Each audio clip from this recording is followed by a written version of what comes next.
most of your life, as a grown man, you are going to be lonely. That was the words my uncle told me a couple weekends when I told him sometimes it's just hard to just have a social life.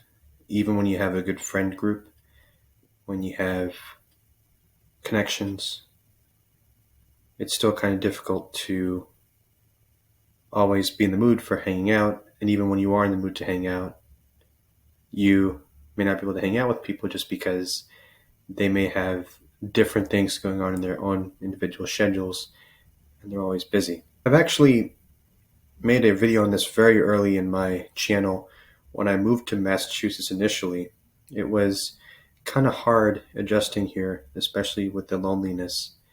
And I always thought that whenever I was settled, I kind of had a good support system of friends, a good base, that I networked, that I reached out to people.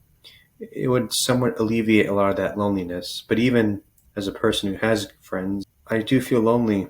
It can kind of be difficult to not feel isolated at times.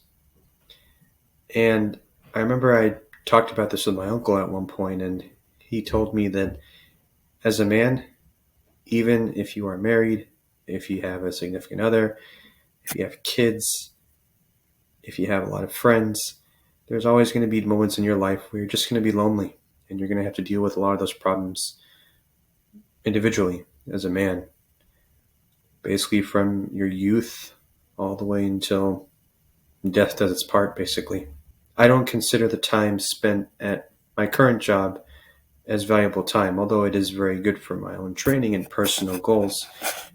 It's still a job, and the relationships you have with those people are very transactional compared to the relationships you'll have with your friends, your colleagues, family, and again, people that genuinely care about you and are not really in it for a transactional relationship.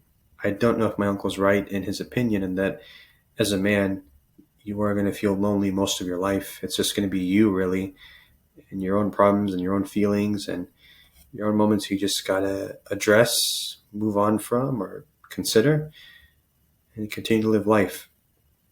So I just wanted to share that, and it was something that really pondered over me. And I'll kind of see where that takes me and where that goes with time moving on. Many thanks, and cheers.